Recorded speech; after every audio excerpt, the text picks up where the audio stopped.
Right, we're back with episode 11, and we're mixing up a bit this week because firstly I've not got red wine, so it's a sober podcast. We'll see how that affects things. For those not watching, I normally have red wine. And then we've actually got a fucking musician on the pod for the first time. And yeah, I was just saying, deep, so I'll let him introduce himself in a second, but this was never meant to be like exclusively an econ podcast or even just an entrepreneurial podcast, but I guess in many ways, in my opinion, it's really just about getting fucking interesting people that I want to speak to and have an excuse to sit down with for like 90 minutes to and just like hear their stories and shit. Because I guess most people don't know, but I used to be like massively into music. Like never thought I was good enough to do it like professionally. Was in like bands and shit. If you go back and Google me or YouTube me, like Matthew Kelly One Direction cover or some shit, there's like 4,000 views and some Niall Horan cover and people saying I look like him in like 2012. And then realised it wasn't for me. And then recently I've kind of come up with like an obsession of freestyle rapping when I've had a coffee in the morning. But again, it's probably not something I should pursue, but I've always just been obsessed with music. And that was kind of why I wanted to get you on. Obviously we know each other from like, probably like a year and a half, 2 years ago originally. I just see the shit you're starting to do now and it's cool. And I think, yeah, it's just an interesting story, man. So you can just drop that a little bit. It's going to be in your face. Yeah. Nice. But yeah, I guess first question is just like, and I honestly, I know like relatively little about your, well, pretty much fucking nothing about your background to be fair. So I'm learning as much as anyone listening. So I guess just like, what's your story up to this point? And how did I get into music? Well, so for that, you got to go back to sort of when I was very, very small. And I say it on any podcast or any interview I do, it always comes down to my granddad, who's already a musician himself. And that's just something that I'm privileged to have. A lot of people, especially from my background, don't have that same privilege to have someone in music in their family already, because it can be kind of tough for people to get into music, especially from Asian backgrounds and things like that. But so literally when I was about 3 years old, he had a home studio already. And he used to just get me in when I was just a little nipper, and we were just doing covers of like Reach for the Stars and any song I was feeling at the time. Like if I was singing it around the house or like doing anything, he'd be like, oh, just come in and let's record it. And it's mad because he still has those same recordings even to this day. And it was just like his like, not even guilty pleasure. A sample on your album. To be fair, that's actually a sick idea. But so he was just nurturing like my interest from like a really young age, and then got to like age of 7 or something like that. And I was getting piano lessons. Yeah. Problem for me was that piano lessons, when you're younger and when you're like kind of forced into doing them, they're not very enjoyable, and you're not doing it out of passion. You're kind of just doing it as like a chore. I don't know if you've ever had something that like is similar to that, but I was kind of doing it as a chore. So my interest slowly started to fade within a few years. It wasn't really that hard because it was like, oh, it's piano practice day and you've got homework, and like, it's just, you know what I mean? I used to have piano lessons actually. I remember that shit when I was like 11 years old. And I didn't really like sort of all the theory side of music and all like the techie and brainy side of it. I just like the passion and things like that. You lose interest real quickly. So anyway, I lost interest in piano after a few years. And then I picked it back up again later on because I think I watched one of my friends play like Numb by Linkin Park or something on the piano. Yeah, classic. Absolute banger. But I watched them play it and I was just like, oh, I think if I like put my head down, I could actually play that, because obviously I knew like piano from my lessons. And that's where like the passion side started kicking in, because then you're playing songs that you listen to and you're replicating them, and then you change that to then doing something similar to, rather than the exact same, and all of a sudden you have like your own composition or piece. And then when I got my laptop at about age 15 that had GarageBand and Logic and all that sort of stuff on it, then I started trying to play around with the sounds in Logic, and then you have your 808s and you have all your cool sounds that you can't play on the piano. And then I was just making music basically. When I was in school, GCSE level, they were prompting you to make songs anyway if you're doing music, and then I took it at college, and college for me was the sort of real starting point for my confidence, because before college I really didn't like performing in front of people, and college was really like good for my development, because they're always putting us in performances in front of people, in front of crowds, in front of parents, just doing like these little shows. But that really like gave me a confidence boost to, after college, straight away put some of my own music out and just like throw myself in the deep end almost. Yeah, sick. I always knew I didn't want to go to university and go that way around things, but yeah, I put that EP out. It did really well, actually, way better than I expected it to do. And then yeah, that was basically the start of my journey. Yeah, I did music, well, I caught it at AS level as well, and then quit because I couldn't fucking read music, and it was like, I mean, I was decent at music. It was, like I said, it was never going to be my thing, but yeah, I couldn't do the technical side. What was it you played? Did you play an guitar? instrument? Yeah, guitar. Oh, mad! Guitar and sang, but then and a bit of drums and shit, because I feel like everyone can play drums if you got any rhythm, but yeah, never like piano or anything fancy. Like, no, but I could say the same. Like, I don't play guitar, but yeah, true. I fortunately have just an amazing guitarist, Callum. He does it for me. So yeah. That was another great thing that I have recently. Just completely unlocked a new style and potential that I didn't realize I even had. As soon as like he started playing guitar for me and I could actually access that instrument and all of its potential, like my music just went off in a completely different trajectory. Yeah, shit. So see, like, how does that work then? Because there's loads of things I want to come back to, but because I saw, that's probably the guitarist I saw on the video of your Guildhall thing. Is it Guildhall? Yeah. And then is he like full time for you then? No. So I have like a really sick team.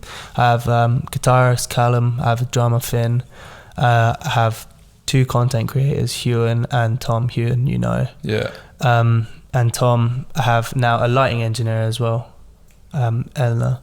And they don't just solely do my stuff, but when my things come around, like, they're so passionate. And the amazing thing is, like, I handpicked them. They're all from my area as well, but I just handpicked them because, like, I saw a potential in each and every one of them, like, similar to my own.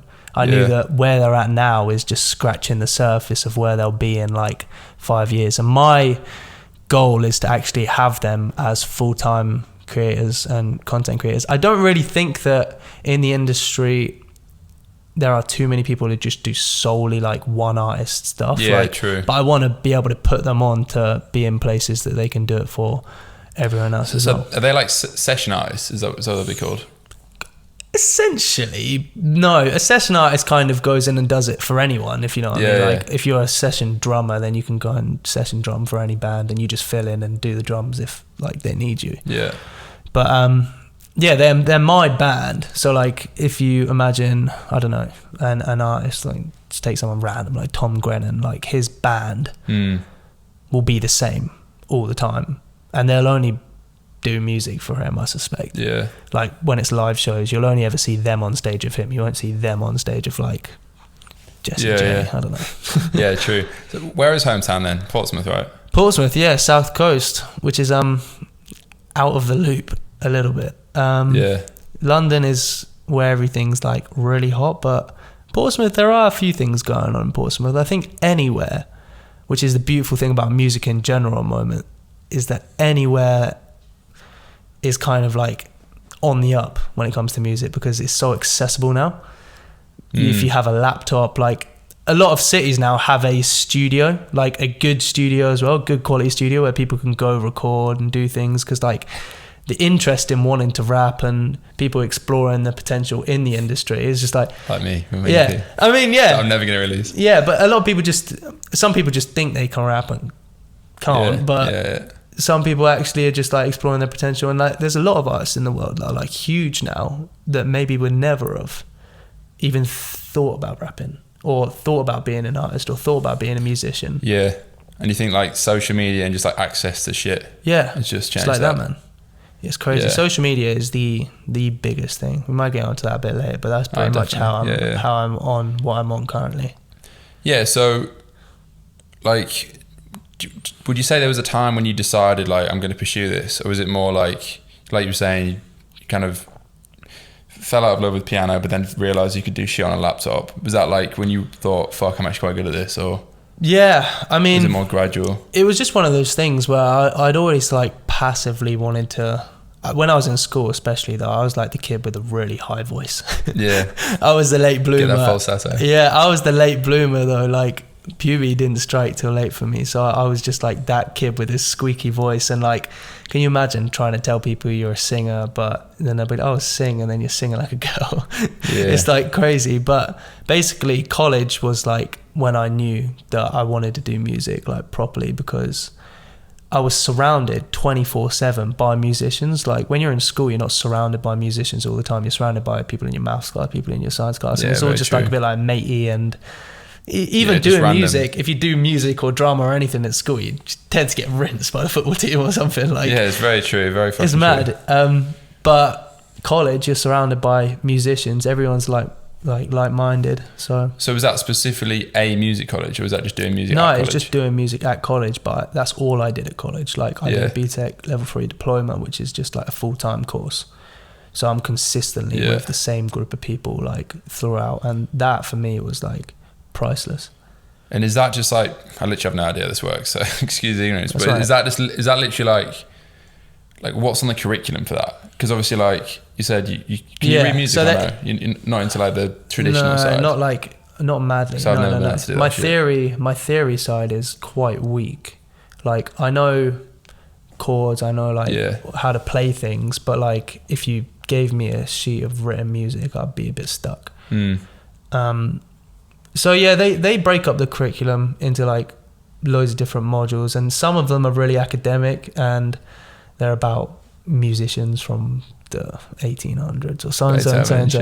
Yeah, which actually for me personally, I don't really agree with having all that sort of thing in the curriculum. I feel like they should be given credit for making music what it is, or setting it on that right like trajectory, but at the same time I feel like people need to just learn about what is to be expected in the music industry like today, because even now I'm only learning about like contracts, all of that sort of stuff, the nitty gritty stuff that you would have thought you would learn at college or university. Maybe you do learn it at uni, but I didn't go to uni. But you would have thought you'd learn about that sort of stuff at college, but they just don't tell you.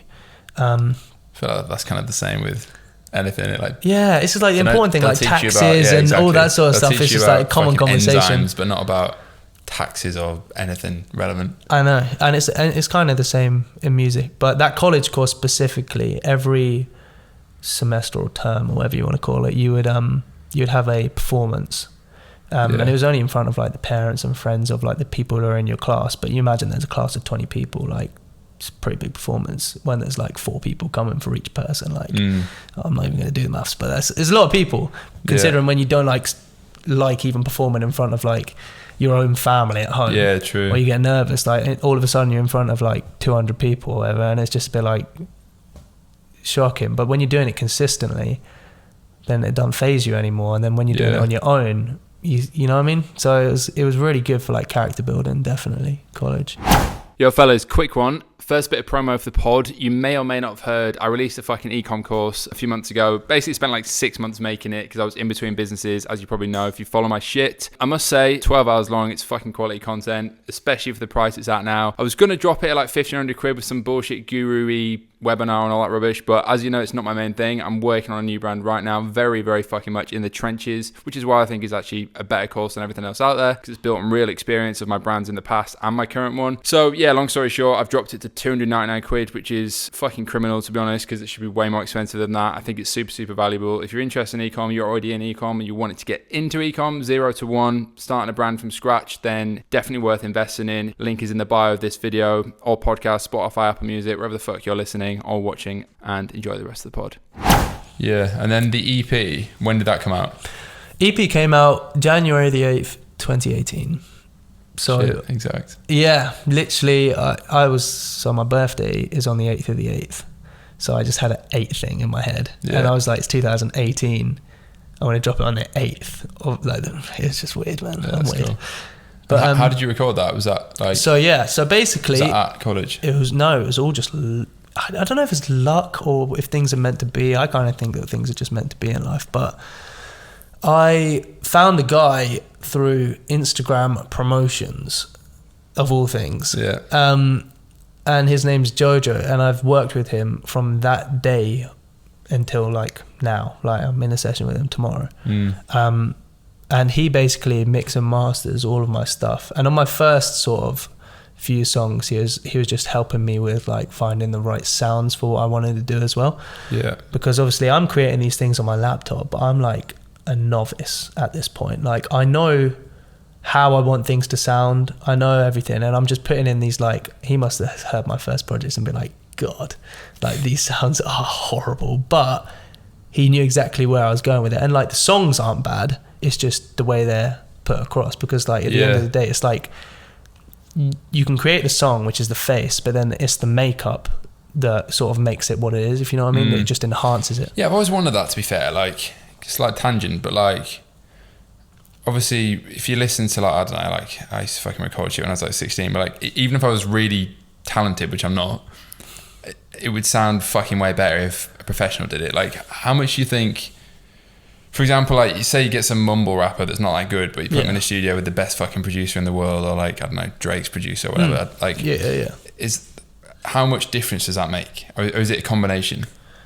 It's a combination for sure, but it's experience. You got to bear in mind, Drake's producer's not like just been around for a day. You know what I mean? So he's been doing it for yonks. So he'll know how to get the best out of an artist and how to prompt an artist as well. Like, a lot of people just going off like cues, especially when you're writing. Writing is like, it's so good to be in a room with someone who like knows how to write, because they'll be like, oh, where do you want to take this? Oh, is that, like, they question everything you do. Not everything, but a lot of the ideas you put on the table, they just question it, just so you give it a bit more thought. Yeah. I think that the quality of producer definitely is down to experience and how passionate they are as well, man, because you could be doing something for like 10 years, or put someone in a room who's been doing it for a year that's like really passionate about it. Like, they'll pick it up very quickly. Who's that producer? The Murder Beats. Murder Beats, yeah. Like, I mean, I'm not that clued up on this shit, but he's like pretty young, right? But I swear he's on like, or at least has been on like some fucking massive albums and shit. There's younger, bro. There's younger people out there that are doing crazy things. Because it seems like these people are getting younger and younger. Who like done all like Juice WRLD stuff. Yeah. And he's like younger than both of us by a lot, I think, as well, which is crazy.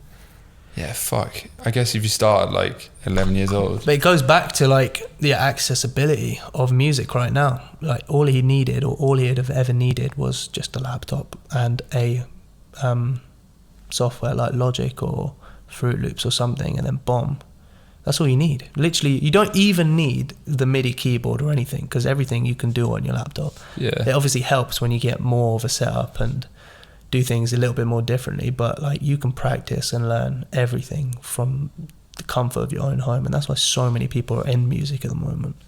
Yeah, it's mad, because I actually used to, like, again, I just played around with it a lot when I was younger, more for enjoyment, but like, I tried to get into, like, I kind of got over the doing covers thing, and then when I was like 18, I spent like 6 months trying to learn like Logic, doing like house music production. I made a few like what I think is decent at the time, but yeah, it's kind of mad, because you're right. Like, you literally don't need anything. It's a fucking laptop. Yeah. Which most people can afford if you just get a fucking weekend job or something. Yeah, not gone are the days of having to be like insane at an instrument or anything like that, but like knowing your way around Logic is almost an instrument in itself. Yeah. I keep saying Logic because that's the one that I use, but any of the softwares is fine. Yeah, that's the Apple on it. And then there's like Ableton and shit, is it? Yeah.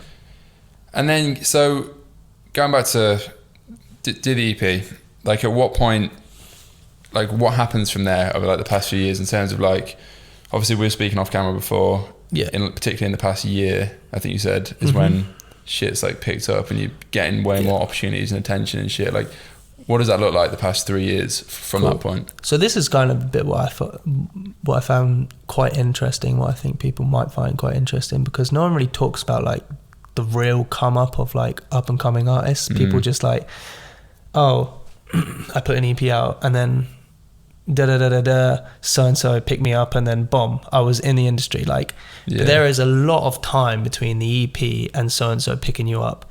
Like, that space just is never talked about, and I'll talk about it right now.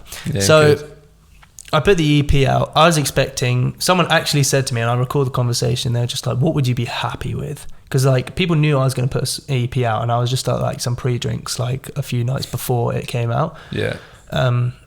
Because I don't know, the 8th, because I really wanted it to be on the 8th. It was on like some weird day. It's like a bougie day. I can't remember, like a Sunday or Monday or something like that. So I was at pre-drinks and someone said, honestly, what would you be happy with? And I said 10,000 on the whole project. So EP was 5 songs, and I was just like 10,000 plays on the whole project. That would make me happy. And then I put the EP out. It's doing really well for some reason. Like I had no idea how well it was going to do. So I wanted 10,000. I accidentally put it on SoundCloud before anything because I uploaded it really late.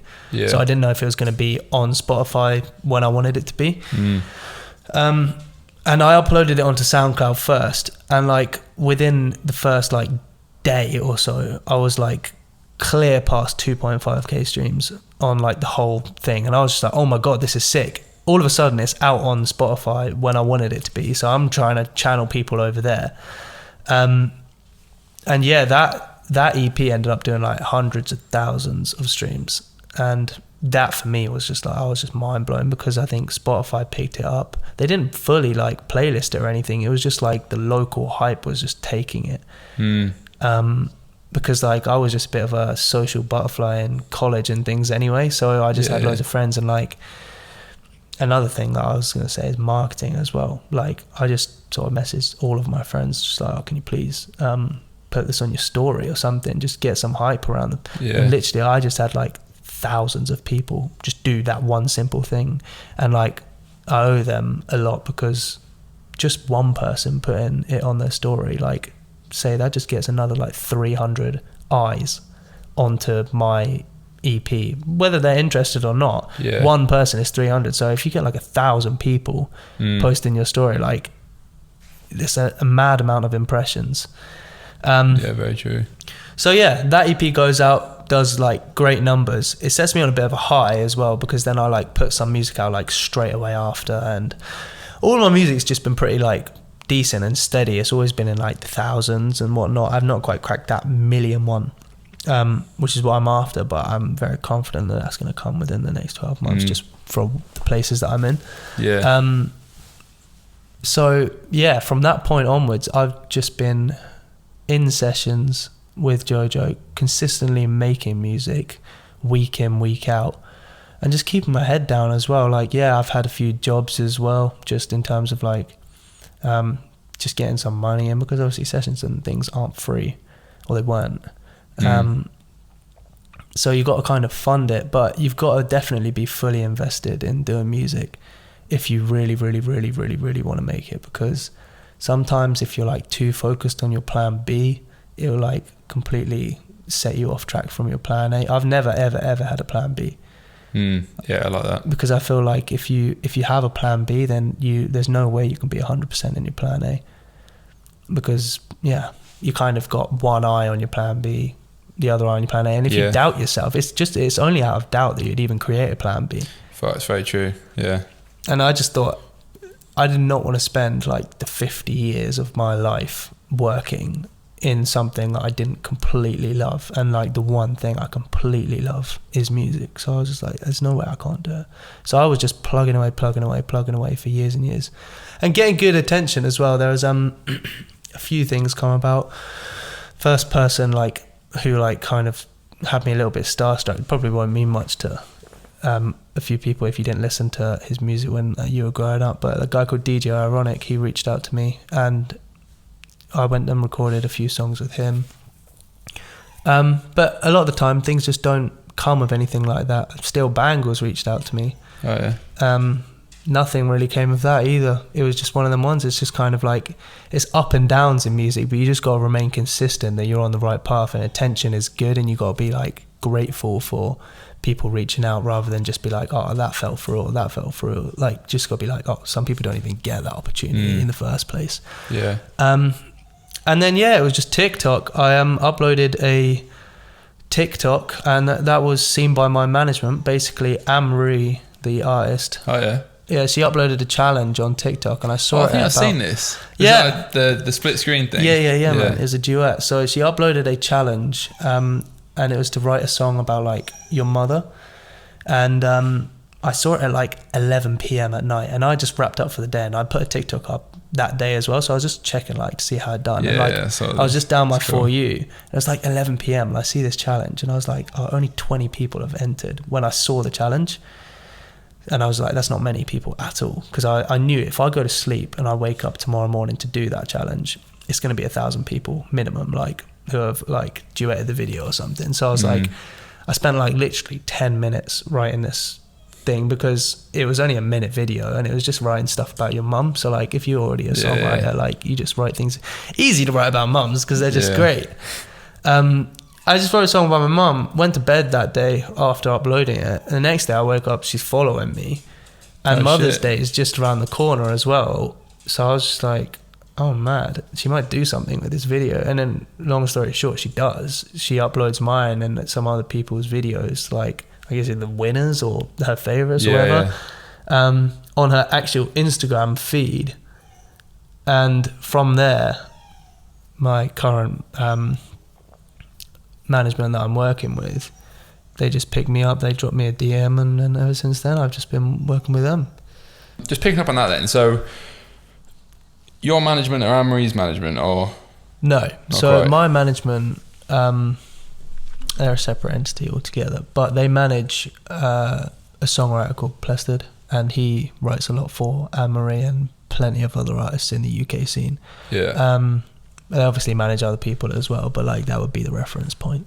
And that's why they were snooping around like sort of her posts. Like, obviously she posts a songwriting challenge, and these guys are hot on that sort of thing, and they just thought, oh, might as well hit this guy up and see what he's about. And then I've been ready for that call for so long. Like, I've literally had portfolios like ready to just send off, and I went for a well bougie phase, like, I don't even know, about a year ago. Me and my guitarist Callum, actually, we were just like sending emails out to like loads of different managers who are managing like artists and things like that, being like, take a chance on me, or like, you know what I mean, just begging it basically, which is never the way, bearing in mind. But I just thought, like, you don't ask, you don't receive. So very true. I just thought, let's just try and get some management. I don't really know what management was going to do, but I just knew that I needed someone to just help get me into rooms, like, to show people that I'm capable of going up that level quickly as well. So yeah, long story short, a lot of them, sometimes I got emails back from those managers and they were asking for work, and then even one like wanted a call and things like that, but like they just it's blessings in disguise when that sort of thing doesn't happen, because it's not meant to happen. And how much, so for example, like the EP, and I guess in general, like how much do you think for any like artist getting started, it's like talent versus getting the right eyeballs on? So like, do you think anyone that's good enough is ultimately gonna, including yourself, is ultimately gonna get picked up by the right people and get in front of the right audience? Or do you think it's like, it has to be a combination of talent, like not luck, but like talent and other factors combining to like, you know, like you meet the right person that gets you in front of the right label or whatever? Yeah, well, there's plenty of examples of people who have got into that space because of their looks, and there's plenty of examples of people who have got into spaces because of their talent. But even if you take the talent side, no one's just finding you in your bedroom. My mum always used to say to me, like, this song's amazing, but no one's going to hear it in your bedroom. Yeah, and I used to be like, oh, come on, like, give me a break and whatnot. But she's so right, because like, no one is going to listen to that song unless you put it out in the world. And you're only giving, it's like a lottery ticket. And I always think the same about like just TikTok in general as well. Like, TikTok's like a lottery. The more times you enter, the more likely you are to win. And when you win big. And it's the same with all social media. It's the same with like gigs, just going out and meeting people. Gigs are crazy as well, by the way. So now that I'm with this management, I've been going to like gigs, and the people who I'm with are obviously songwriters and people who are well established in the industry, and they are, every gig I go to, there is always like 20 people. Majority of the time they're just at the back of the room as well, and they're all just industry folk, and it's just crazy. Like, I would be going to these gigs anyway, not knowing that like the same people I'm trying to hit up for email, just like, please sign me or whatever, are at these same gigs as me, but you just don't know because they just blend into like the crowd. But like when you learn how to identify these types of people, it's actually quite obvious like who they are, because they all kind of know each other as well, and they're all like normally grown-ups. Yeah. But yeah, it's a crazy world once you get on the inside. Yeah, mad. So you get contacted by these agents. Yeah, the management, Yeah, management. What happens next, and what's happened between then and now in terms of obviously getting your foot in the door, like you said before? Yeah, like anything, it's always like kind of a slow initial start. Basically, with anything though, like if you take a chance on someone, you're always a bit apprehensive at the start as well. You just want to make sure that person is who you think they are and how good you think they are as well. Like, so they were just basically getting me to send them music on a regular basis, and because I was songwriting quite frequently as well, I found that quite easy. Just posting as well, because I don't think any management really wants like a full-on mission, you know what I mean? No one wants to have to take someone from having no idea and just a bit of potential to being like the biggest artist in the world. They kind of want someone who like knows where they want to be, and they can just like guide them there. Yeah. So that's always been my focus, making sure I'm not too reliant on anyone. Like, I've built my team that I trust and that are amazing.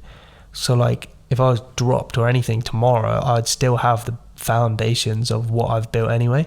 Like, I can remember them saying, I was shooting a video not too long ago, and they were saying, oh, do you want us to facilitate like a videographer or something? And I'm like, no, I've got everything under control. Like, my team understand the direction I want to go in. And yeah, that was basically it. So I just kept making music and waiting on sessions that eventually came, with a good friend of mine now, guy called Alan Sampson. He was my first session, and he done like Jay Sean bits and things in the day, if you remember. Yeah, Jay Sean. But he's obviously been working with like loads of like current artists. And how does a session work then? So is that set up by the management? Yeah, so the management basically put a producer in a room with a writer or an artist.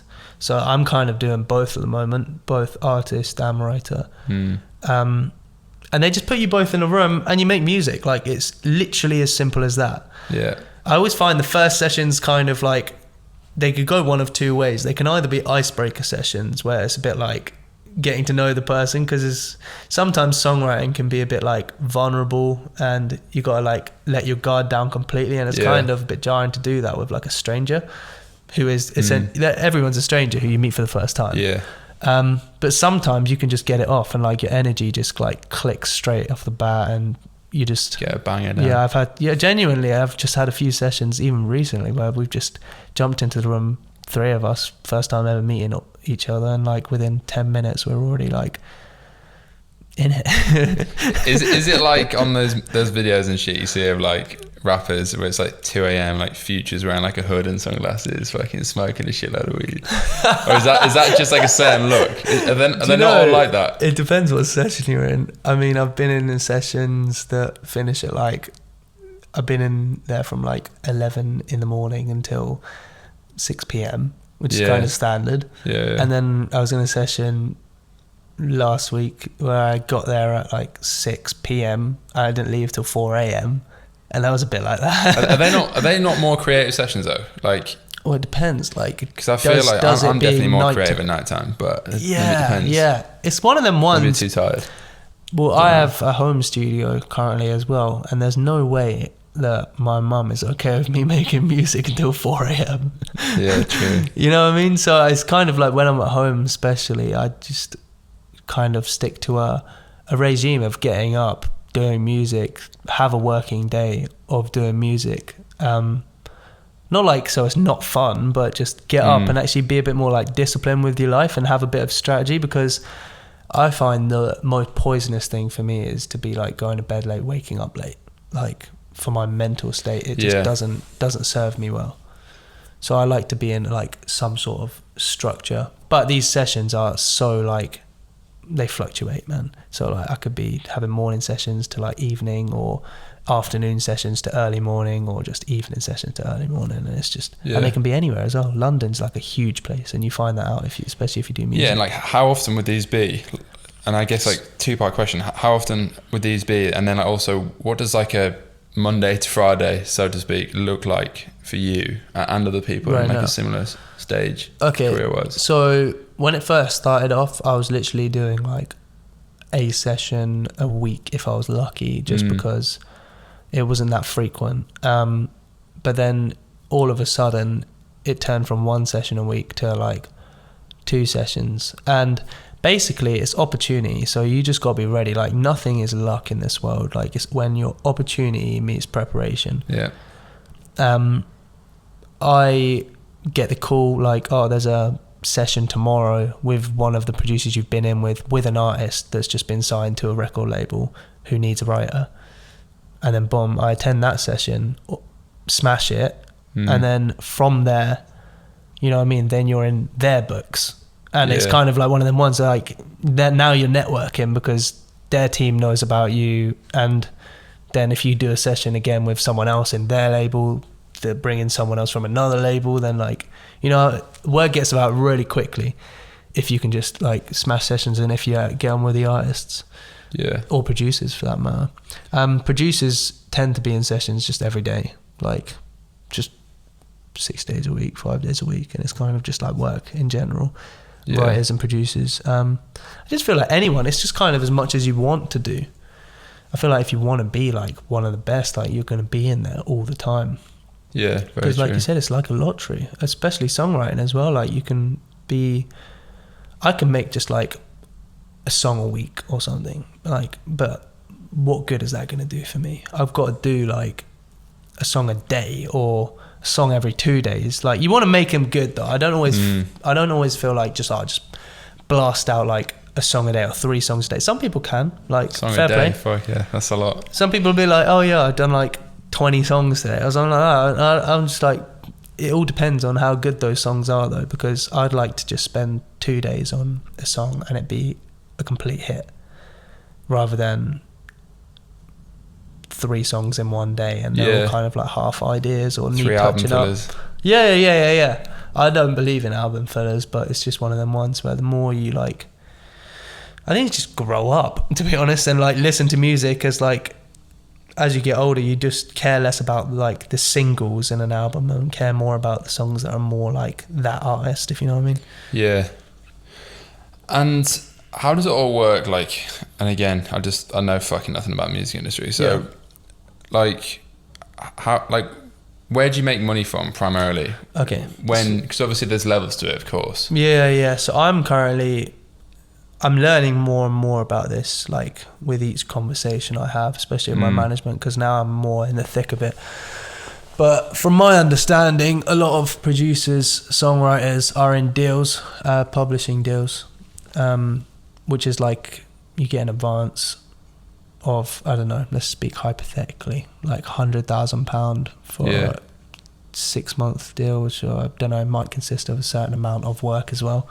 And any song you put out within that time frame, they get the publishing royalties too, like the publishing company. So like they make back their money. So in the music industry, I don't think that anything's like just given to you anyway. Like it's more or less just people try and assess your value, pay you that amount of money, and then over that period of time hope that they can actually make more money back than they give you. But musicians get paid. So that, I don't want to speak too much about that sort of thing, just because some of what I'm saying might be like half right and half wrong. So it's just like, I don't want to lead anyone down the wrong road, but from my understanding, that's kind of how it goes. And then when it comes to like being signed by like record labels and things like that, then that comes to just like your stream money and all of that sort of thing going to the labels rather than to you. But you've got your deal, your record deal. So you said you're on the edge of a deal right now?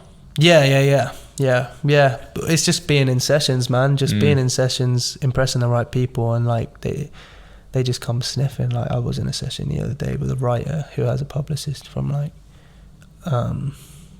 Holland, I think. And they follow you on Instagram, they DM you and things like that. And it's just like, just from that, you know what I mean? There's another person that is interested in you, and they all want to just kind of get these writers in, get them under their roster, because I feel like it's just a gamble. And I know that whoever sort of takes the gamble on me is going to be, it's not even a gamble, you know what I mean? Like, yeah.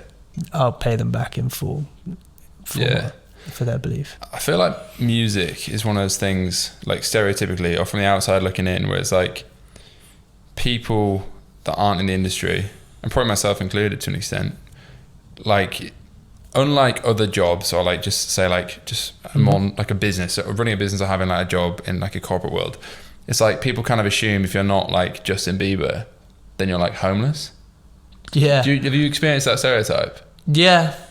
Because people are also intrigued. Like, there's a lot of like, just because, yeah, as in like people think if you're not like A-list celebrity, then you can't be. It's a madness. Like people just ask like, oh, how much do you earn? And like random, they're like almost the first questions like you get asked. Like if someone meets you and they know you do music and like, or they see like the numbers you do, they'll be like, oh, it feels quite alien to a lot of people because it's not like. Whereas I would walk in here and just be like, oh, how much are you made this month? I know exactly what you mean. You know what I mean? It's just like it's quite jarring, but if people don't understand something, it's like my parents, like family members used to do that to me when I first started a business. Yeah.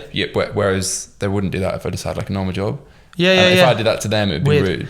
But it's just curiosity, I think. Like, that's it's what just I mean. No one knows how to ask the question because they're kind of thinking themselves. And I've had a lot of people when I first started out, like the doubt didn't really come from them not believing in me. It was they just didn't know enough about what I was trying to do, or they don't know enough about the industry, or they just doubt themselves. Like they were putting their own fears onto me. Like, oh, I could never make it in the industry, so, you know what I mean, you would never make it in the industry. So it's just one of them ones. There is no like blueprint in music. Like there's no path to how you get from A to B, otherwise everyone would take it. There's so many people in music as well, like it'd just be ridiculous if there was the easy route, then everyone would take it. So yeah, I don't think that there is enough knowledge about music in general, but like you don't need to know unless you're really in it. Yeah, very true. Because to be fair, like I've often gone to like a festival or whatever, maybe just because I'm like into like entrepreneurship and business and shit, and I just like always Google this sort of shit in like every case.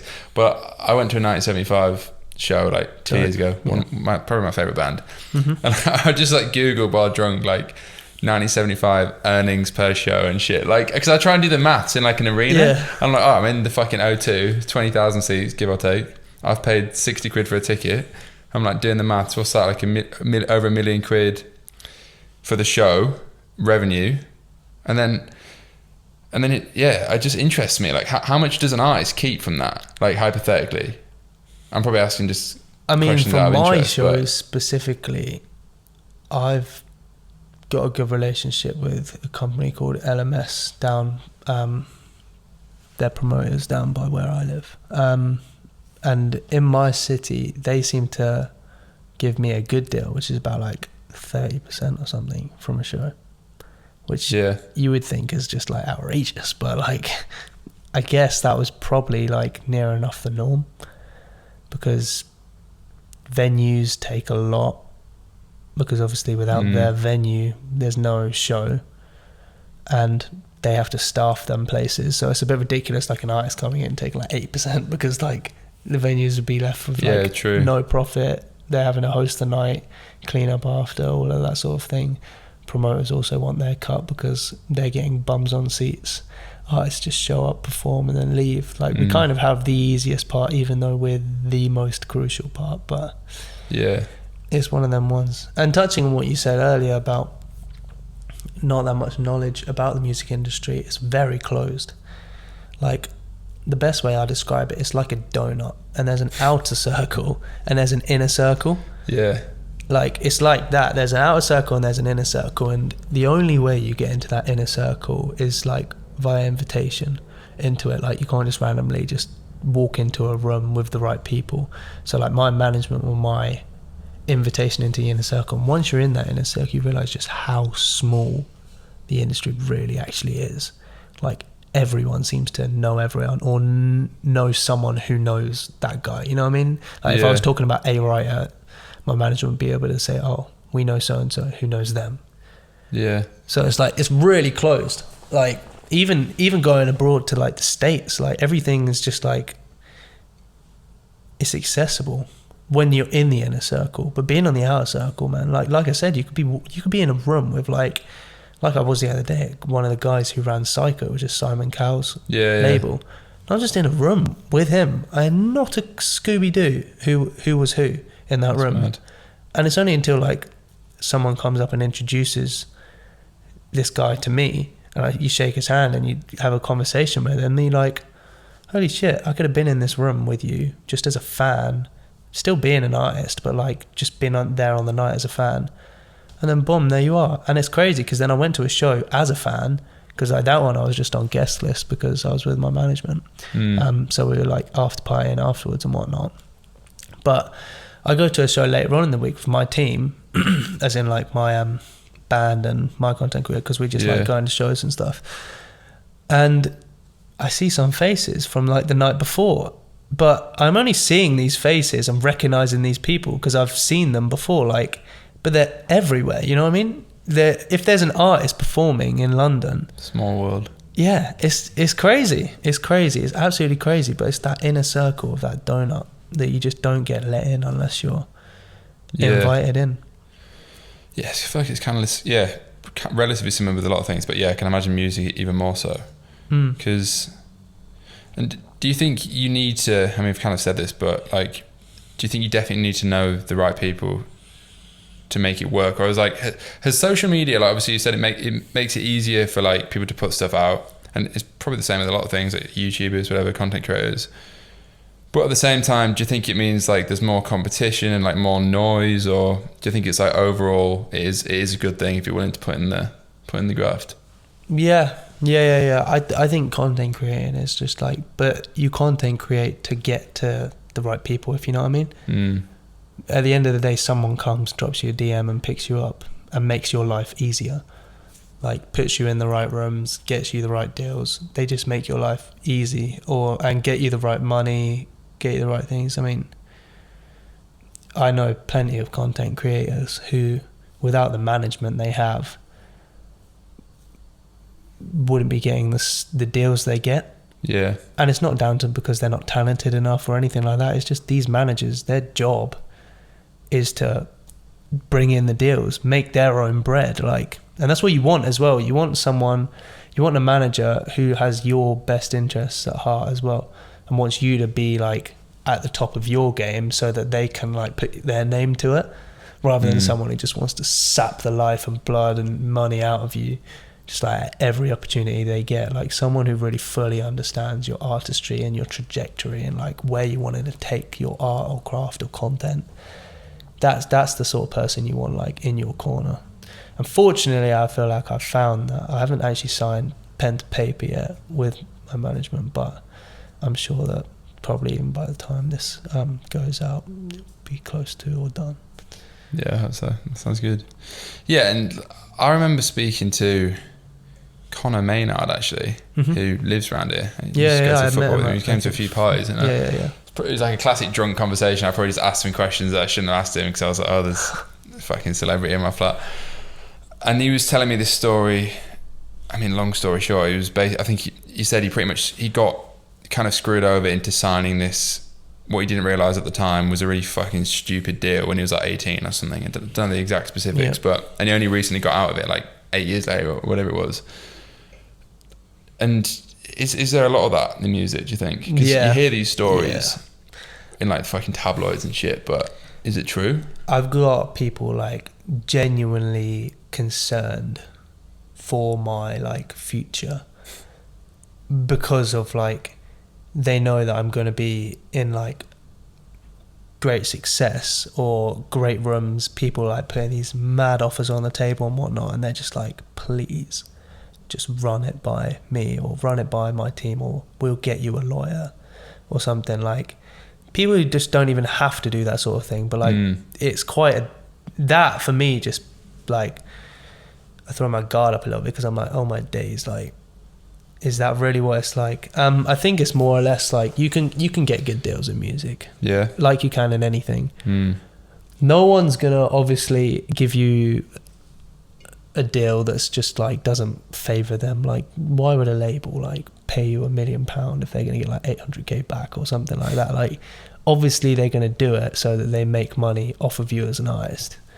It's kind of just the way that the world works in general. Like, you wouldn't invest in something that you're gonna lose money in. Like, it just doesn't make sense.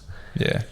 Very true. So yeah, I think there are deals and things that you just got to be aware of, but it can be blinding. I mean, I don't know Connor's scenario, but I assume maybe there was just a lot of money put on the table for when you're 18, and then it's just like stupid to turn down. But maybe you don't look at like the longevity, and I think once you're in deals, you lose a bit of control as to what happens. So say it's like a 3-album deal or something. Maybe the label doesn't let you put out your album, or doesn't let you put out your second album because of something that they have a peeve with. Yeah. But then you're still in a 3-album deal, and they're the ones not letting you put it out. Yeah. So I can imagine that there are things that maybe I'll even come across. I mean, touch wood, I don't, but yeah, it is one of them ones, and that's why I say you just got to have people who are fighting your corner and have your best interests in mind. Because obviously, imagine you start into a management and all they care about is making like money fast. They'd sign like the most trash deal that pays half decent for right now, but like screws you in the long term. But you just want to find the medium in life, something that makes you happy, serves you well, and keeps you going on like the upwards, so that when it's over, like there's something else as well, rather than it's just like you fall off or you lose your contract. Yeah. And then like labels and shit, obviously most people have heard of like fucking Capitol Records, Universal, Psycho, all this shit. Is there is there labels that you want to work with? Like, is there a real big difference between like these like small boutique labels, which I know nothing about, by the way, I'm just kind of making assumptions, I feel like they're and like these bigger labels? Or I feel like they're all owned or slightly under the umbrella or like of these bigger labels anyway, the smaller boutique ones. I haven't really done too much looking into labels, to be honest with you. I kind of feel like that's just a bridge that you cross when you come to it. But what I do know is that it appears like they call a lot of the shots in the industry in general. I was giving it a bit of thought the other day, and it was just questions more than anything. Probably anyone will find this helpful, but I was just thinking about artists like Russ, who are like clearly independent though, and like make a point of it. That's true. They make a point of being independent, but like how much support, like how many award shows do you see Russ perform at and things like that? And then it kind of makes you think, is it because the industry is more run by these labels and they kind of get to decide who's on stage, who's doing this, who's doing that? Or is it just by chance that he's not there? Maybe he doesn't believe in them sort of like accolades and things like that. But yeah, it was just a question I was asking myself, because I was thinking, independent life, obviously it is all well and good, but like also I'm sure there are plenty of perks to both sides. I think creative control wise, if you just want to own all of your masters, and if you can get a lot of attention to your music without having to sign like a deal to anything, then yeah, 100% you'd be stupid to sign to a label. But what these guys tend to be able to do is get you a lot of attention pretty fast. Yeah. And I guess it depends. It's like a gamble in life, in anything. You could probably just start up a company by yourself. It might take you 10 years to get to where you want to be. Yeah. Or in 2 years with an investor, you could be... Well, that's kind of what I'm going through now, because I spoke about it with Adam on a previous pod, and like I've always bootstrapped shit, and I think you have to earn your stripes doing it that way, and you learn a lot doing that. And it's like the same with you in music. But then, yeah, he gets to a point where it's like, well, could I do a lot more with help? And not just financially, but like just access to people and knowledge that you don't have just trying to do it yourself. Yeah. So it's kind of, you just ask the same question to yourself. Yeah. And you just like, and that's the beautiful thing about like this conversation right now, is because I feel like there are so many similarities between an entrepreneur and a self-made musician, because every musician's self-made. Like you don't walk into an office and just make it, you know what I mean? Everything has to be like done from the ground up, same way it would be if you were starting a business. The same way these labels are like investors, like everything's like they're like banks basically. I guess you are the brand. That's the difference. Yeah, exactly. Yeah. But yeah, that's what's cool about this conversation, because I feel like when you're asking questions passively, you're thinking, oh, like this is kind of the same situation. As well. Definitely is. And I guess like a more controversial one, like I mean, if like a label came to you and said like you can make like, I don't know, 10 times as much money, but we're gonna make you do music that like isn't you, and we're gonna fucking force you to, you know, I don't know, become a, I don't know, like a super pop singer, which, well, I don't know if you class yourself pop or not really. Just like the opposite of what you want to do. Mm-hmm. But it was like, I guess what I'm saying is like, where's the line between like staying true? Yeah, because a lot of people get that accusation, especially artists that like would say we're like smaller and then suddenly they blow up and people are like, oh, he sold out or whatever. But isn't that just kind of fucking a smart, I don't know, is that smart? And then you've got the freedom financially to maybe go back to doing, I was trying to think of an example. Is there a good example of that? I suppose. I think people thought Drake sold out a little bit when he did Tootsie Slide. Yeah, that sort of shit. Sort of like TikTok-y song or whatever. At the same time though, you got to think, like, you got to look at someone's underlying morals. Like, am I in it to make money? Like, trust me, if I was in music to make money, I'd be a very dumb person, because currently from the moment I started to the place I am now, I'm pretty sure I'm probably at a loss just because like you put so much into it right at the start where like no one's like, and you're barely seeing a penny back. So true. So it's just one of them ones. Passion project to start with, it very much is, and that's why I feel like you just got to keep plugging at it. Like if you're concerned about money, you'll never enjoy music, I don't think, because sessions cost money. Well, they do and don't. It depends whether or not you put in sessions or if you're paying for them yourself, but at the start they definitely cost money. And making money as well, like you got to be doing pretty frequent shows, putting music out frequently and it getting good traction to like make money that way.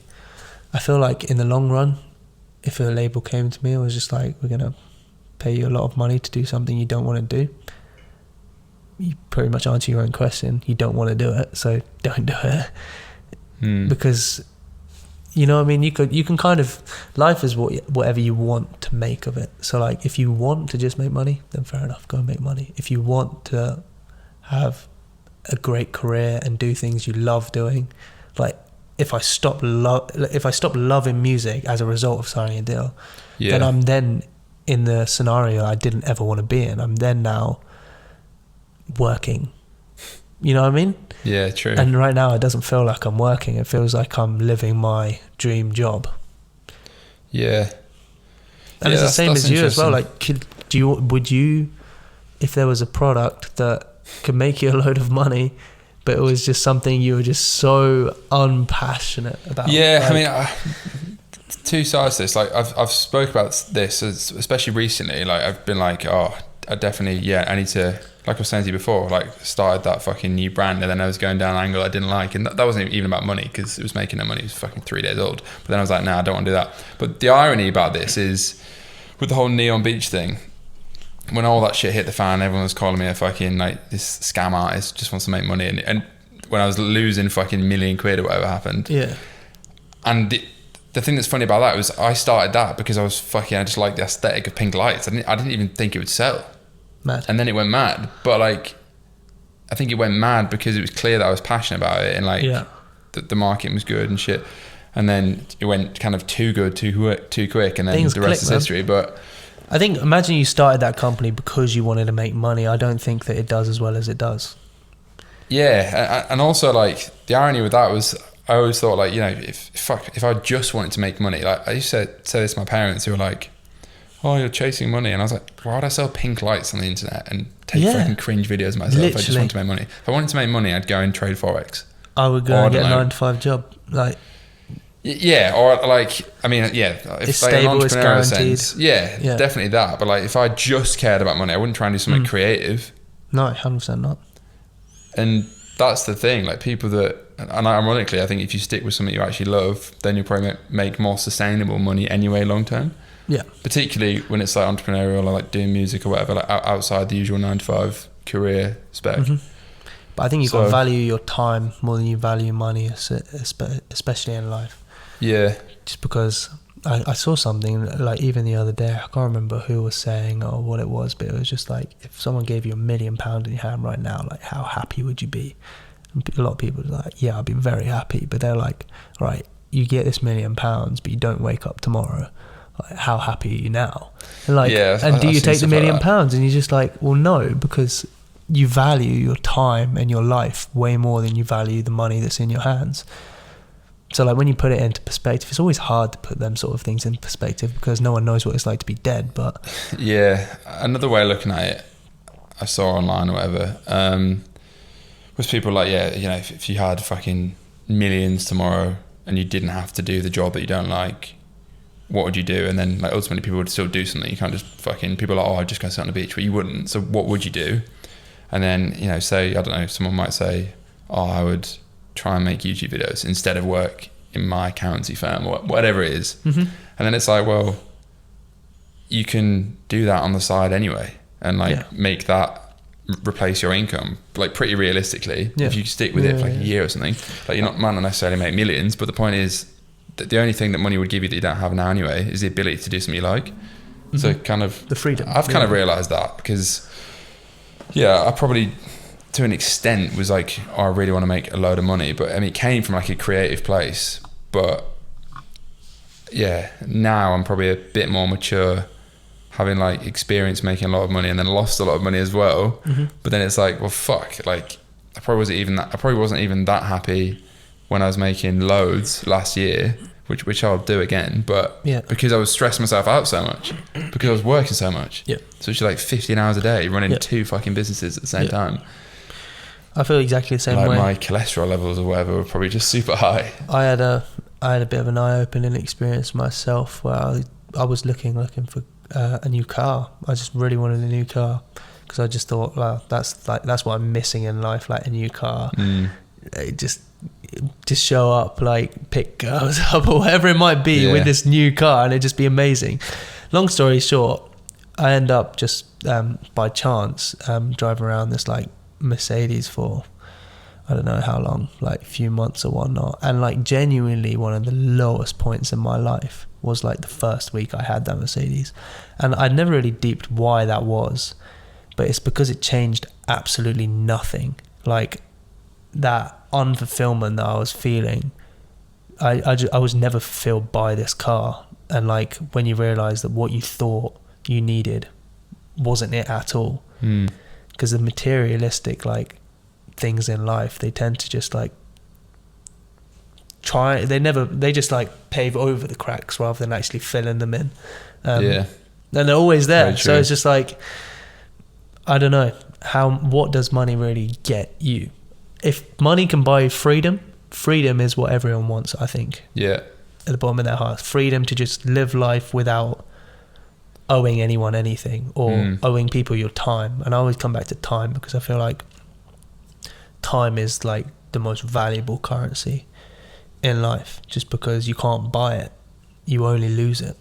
Everyone loses it at the same rate. It's kind of scary when you think about it, like aging and shit. Everyone loses. I always get deep about this. It's crazy. Every time I have a birthday. Maybe that's not the one for this podcast. We'll be here for another 3 hours. But. No, it's good. But like I had my birthday like a week and a half ago, and it's like fuck. Every time you have a birthday, and I don't know, it kind of scares me. Like obviously you can't slow down time, but there's like I think there's some like Japanese term to describe it, but I've forgotten what it is. But it's like there's like some beautiful sadness in the passing of time or some shit. It's something like that. It's something very romantic and like just nostalgic, and it's like fuck, it's kind of deep though. That's why you just gotta enjoy life, be in the moment, and that's why I don't look too far ahead, and I definitely don't look behind. because if you look too far ahead, it's the unknown. Like, you don't know what's going to happen in a few years. You just got to trust that life's putting you in the path, and anything that doesn't happen was life trying to save you from like something further on down the line. So like, I never get beat down about things falling through or certain things not happening now, because without that inconvenience or without that setback or minor setback, you wouldn't have that huge win like 2 months down the line. So like, that's what drives me, knowing that win is coming in a month's time, and without this minor setback happening, sending me on this trajectory in life, I would not get that win that's in a month's time. You know what I mean? And it's kind of hard to understand, because sometimes like really, really shit things can happen. You can be like, oh, everything happens for a reason, and you're just like, no, fuck that. Like, well, that's what I mean, because like, yeah, I still fucking get pissed off about what happened with that brand, my brand, in the past year. Like, still bugs me, like probably way more than I speak about. I always think, like, imagine though in like 3 years time, or even not even 3 years time, but like a year or 2 years down the line, this next venture, wherever it might be that you jump on, is doing crazy well, better than Neon Beach ever was, making you happy as well. You've changed, because Neon Beach, you gotta think about, was also a learning experience, no matter like, even without it failing towards the end, or failing in quotations, it's like, even without that, there are things you've learned within running a business that now you take into your next thing, that give you less stress this time around as well. Yeah, it's like kind of stereotypical and whatever, but yeah, like, I definitely I'm like a better person than I was a year ago, because that's what like pain and bad experiences teach you. You learn a lot in it. But do you think, and I'm definitely like, I'm probably like a sarcastically negative optimist. I feel like, just being like northern and shit, like I'm very good at self-deprecating, but like in an intentionally like ironic way and shit. But ultimately I believe myself, and I'm optimistic, even if like 70% of the time I fucking moan and get down about shit. But on the flip side of that, do you think like the whole everything happens for a reason, and I think it's a useful belief, but do you think sometimes, is there a line where like people are just using that as an excuse to not achieve things? That's kind of a rhetorical devil's advocate question for myself as well, because I think it's interesting, because I completely agree, but I think I agree that things happen for a reason, and like ultimately you learn shit and everything, but I think you only have kind of the right to look at things that way if you know that you're doing everything you can. Well, there you go. To progress your journey. Like, don't sit and watch Netflix 5 hours a day at age 40, sat in your mum's basement eating Wotsits and say, oh, this is happening for a reason, I'm going to be a billionaire at 60. Do you know what I mean? I'm sort of saying from the opportunity of like, so I'm in complete agreement. I don't just think, I don't just sit on my Todd and like, I do. Because you don't ever get the opportunities, full stop, if you're sat on your Todd anyway. So like, if you're in a room and you pitch a song to someone, say for example, it doesn't go through, they don't jump on it or whatever, like, but you've given it everything you can, you put everything into the song, and then it doesn't work. What can you do about it? Because if you dwell on it, you only feel bad for a prolonged period of time. If you let that moment pass and then focus on like the next opportunity, or focus on making, even if it's tweaks, even if you don't think you've done anything wrong, like, you can always look at scenarios and like change them to favor you in the future. Like, so I completely agree with you, man. Like, you can never look at life and say, everything happens for a reason, but I didn't try hard enough. Like, that was the reason it didn't happen, because you didn't try hard enough. And you know that everyone can see that, even if you don't see it at first. Like, when you reflect on it, take a few days out, like, accountability is just, it's a beautiful thing if you can like master it, knowing when you're accountable for a scenario, or knowing what you could have done differently. Like, because at the end of the day, you can only control your life. You're the main character in your life. You're not the main character in anyone else's. No one else wakes up like and looks through your eyes, you know what I mean? So that's kind of another rabbit hole as well. Like, I often think about like, like, if you just like people watch in like, anywhere, like an airport, train station, whatever, there's like fucking 7 billion people that rightly think they're the main character in their existence. Everyone by default thinks they're the main character. But actually we're all like so fucking insignificant to each other on a grand scale. Like, It's kind of mad. Yeah. The whole like consciousness and thing. that's why you can't think about it too much, because at the end of the day you just end up stop giving a fuck about everyone and like only fending for yourself and things like that. But at the end of the day, you've got to enjoy life. Like you're here now, you have to enjoy it.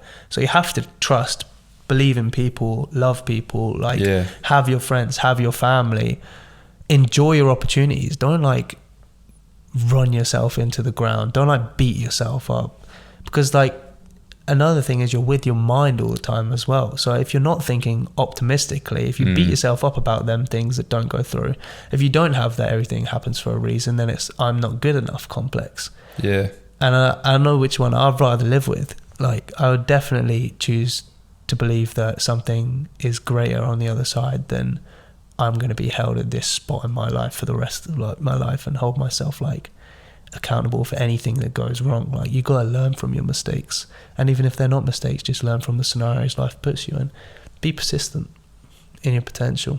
That's what I think, and that kind of in a nutshell has been my journey. Just be persistent in your potential. Like I knew that, and I still know that my potential, no one's even scratched the surface of what I'm capable of in music. And I feel like this podcast is beautiful because it's going to be one of them ones that people go back to, to listen to in like, I don't know, a year or two's time, and they'll be like, oh, this is that podcast before I even made it. Like how crazy. And like on the, like people cut clips on like Instagram, you know what I mean? Like, yeah, and it goes like viral in like 3 years. It's like half and half thing, and then all of a sudden it's me on a stage like performing at Glastonbury or something. Yeah, legit. And that's genuinely true. What I believe though. That's where I believe my trajectory is going, because I know what I'm writing, I know what I can write, and I know where I'm taking like the artistry side of things. I've got like from like 3 years ago to now, I've had like no label support or anything like that, but you couldn't tell the difference between my work and someone who has all that backing. And that's what I'm always trying to aspire to do, make sure that there's no difference regardless if I'm independent or with a label. I'd only ever sign deals if they were to enhance what I'm doing currently. Yeah. Kind of random question, are you religious? I am, to an extent, yeah. Yeah.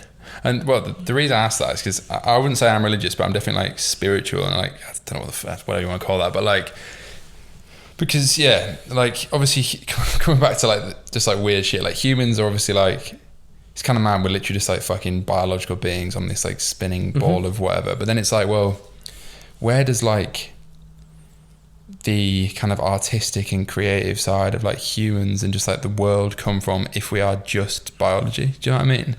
Like, and I think music's like the most powerful thing to like invoke an emotion side. Or whatever. Like literally, like you can sit in a fucking empty room, if you put like a certain song on, it can take you to like a place. So like I feel like everyone has a handful of those songs where it literally brings them to like a specific place in time. 100%. And for me writing music, I went in like a drastic, not change in direction, but like my music was kind of a bit more trendy, and then I remember listening to the first one I heard from you was Clap. Exactly. Clap? And then the next song I put out after Clap was Move On, which is completely like the opposite, and like Older and Move On were like similar in their own like, and they're so different from Clap. But that was me and Callum. That was our like first like kind of couple of collaborations that we had done, and it just unlocked that completely different potential. And all of a sudden I was addicted then to having people feel a way when they're listening to my music. I was really apprehensive before I put Move On out, but as soon as I had done it, I just knew that if I help someone or put words to the way that they're feeling in that moment in time, then I'm doing my job as an artist, as a songwriter, because now that song doesn't live for the month or 2 months that it was like out after it's out. So like a lot of shelf life is like a few months in music sometimes, because it's just like a trendy song for now, and then people just have it in their playlist and forget about it. Yeah, it's so true actually. Whereas stuff that's like, if it hits you, just like deeper, like there's always like a few songs you would go back to for like fucking forever. It's like like your parents will have songs that, you know, they still listen to from their like teenage years or whatever, and if like you, they have that connection to. if you listen to say Move On and you were going through a breakup at the time or something, let's just say you jumped into a relationship since and you go for a breakup, like bomb, all of a sudden you're playing it again. Yeah. Just because it helps you and it sticks with you and it's a song that's with you for life. And someone asked me in a different podcast whether or not they think is music timeless, and it definitely is, just specifically because of people's own like interaction with the song, what they're doing in their life at the time, if they want to be reminded of a time in their life.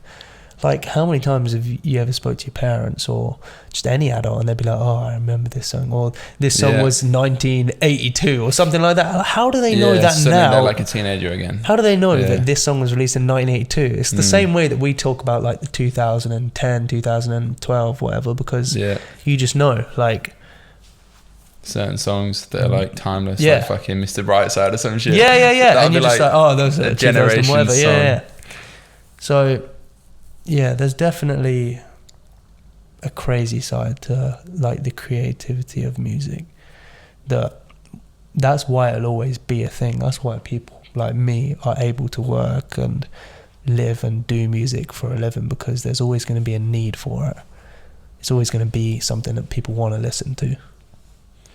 Yeah, it's actually mad, because like I wonder where it would go, because obviously in the past, I don't know, 20, 30 years, like particularly the past 10 years, I guess, like technology's come into way more, like laptops and shit.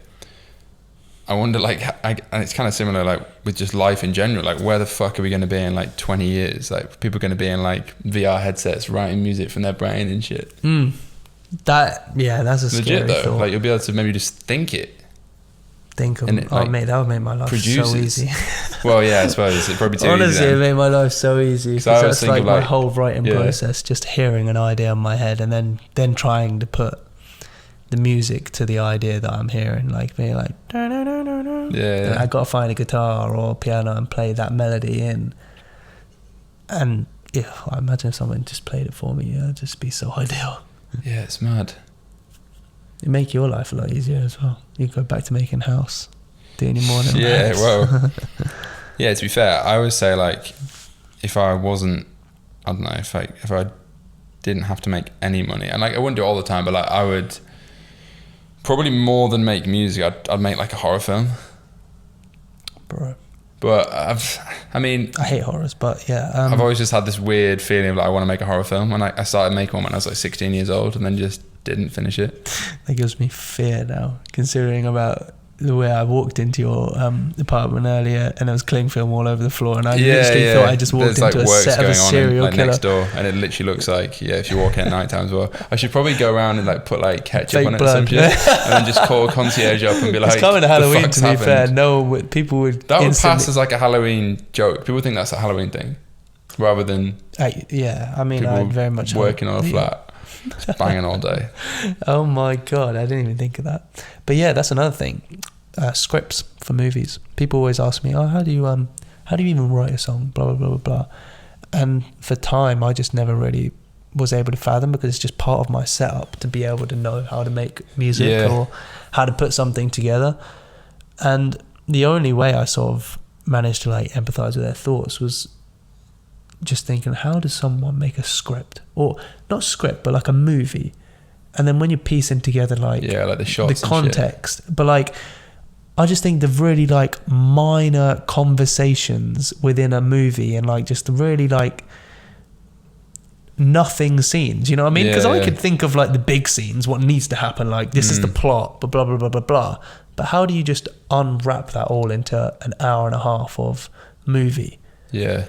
It's crazy, and I can't even think of where to start. And that's where I think that people must think about music. Like, where do you even start? It's all good. Like, I really want to make a song about this, that, and the other. But I just don't know how to put the words or tell the story or build it on like. And yeah, that's me, for me personally. I just feel like that's the same thing. Like writing a script, writing a song. There's definitely an element of like natural talent in there, with like particularly of like creative. Well, with most things, to be fair, but like in this context, creative things, like it's obviously hard work and like practice as well. But I think it definitely starts with like, like if I sat, if I sang fucking every day, I'm not gonna sound like Justin Bieber. I'm just not, sadly. Yeah, like, to an extent. Happen. I mean, you'll sound like you, which is a beautiful thing in itself, because like, but I don't everyone sounds unique. Do you know what I mean? As good as him, but he doesn't sound as mad. You know well, one example, but like, you know, I always think it'd be fucking sick if I could sing really well, like Shawn Mendes or something. Yeah, it comes down to that passion thing as well, though, bro. Like, what is your driving force to want to do that?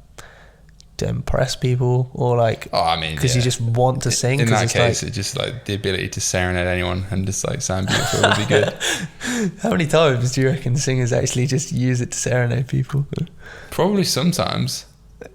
Like, yeah, I used to get my guitar out in front of girls when I was like 18 and would try and I would serenade them. Well, I hope you never learn to sing in that case. Yeah, well, I used to be alright. I'm probably better at freestyle rapping than I am at singing, to be fair. I've actually got my guitar here. I haven't played it in like 3 years. And we're not going to start today. No, it's a nice Tanglewood acoustic. Nice. Solid body. Got that like 10 years ago or some shit. But that's dope. Yeah, I think I agree and disagree in terms of, I think anyone can learn anything. I think people like Ed Sheeran are a great example of how you can not sing at all and learn how to sing. Yeah, I was going to mention that. Is there like some anecdote where he says he literally couldn't sing? There's voice notes of him singing before he was like who he is now, and they were god awful. Some of them are awful. Like genuinely bad. Yeah. But it's about like knowing like keys and things like that, and just learning persistence. Like, a lot of the things I can do with my voice, even to this day, are just trial and error, mimicking. Like, if you hear a song and you hear a mad run, you just break it up, slow it down, keep going through it. It's like anything, you know, like how people back in school like really wanted to sing like Rap God by Eminem. Yeah.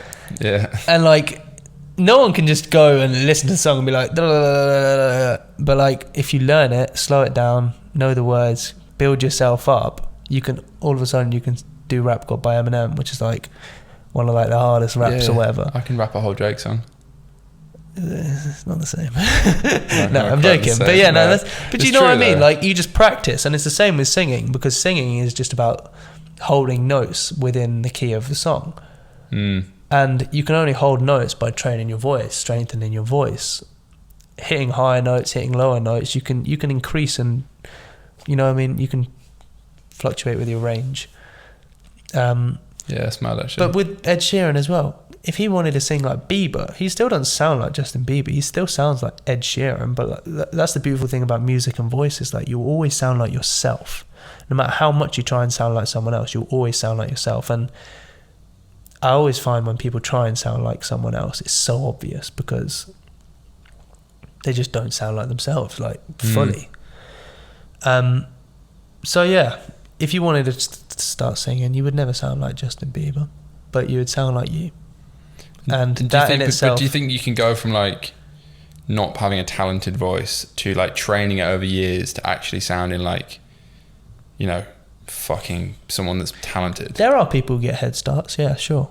Like, I probably think I'm one of them people. I got a head start because... I mean, yeah, you definitely got a better voice than me. No, but I was just able to sing, but then you put the work to it. Yeah. It's the same with like footballers, for example. Like, yeah, cool, you can be a good footballer naturally, or unnaturally. You might not be a good footballer, but you still got to put the work in if you want to get to that next level. And even if you don't know how to kick a ball at all, you still can put the work in and be at the same level as everyone else. It's not that hard to pick up skills. Like, your voice is still capable of holding notes. Like, if you tried to hit a high note, you could. It just sound a bit weird.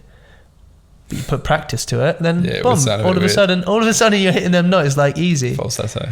It's like anything, man. Like, nothing is impossible. It just takes a bit of like dedication, bit of commitment, bit of time and effort.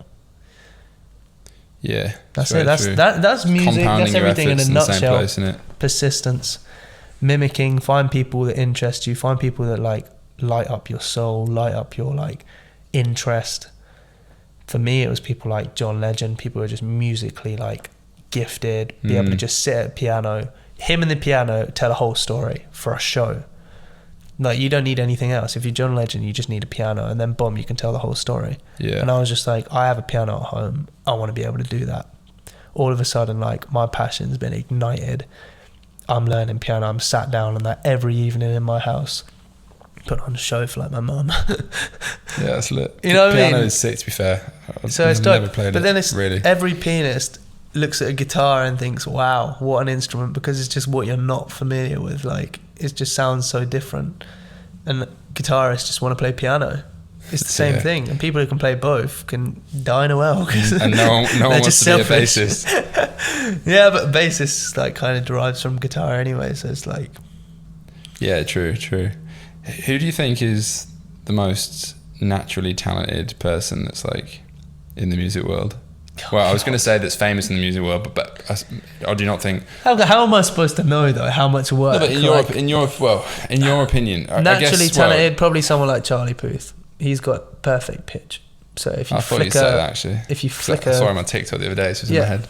Yeah, he's just got perfect pitch. So maybe he had the best head start. But then again, who am I to say how much work he has or hasn't put into achieving like his current ability? I don't know because I don't know anyone else's story. I only know my story. Yeah, true.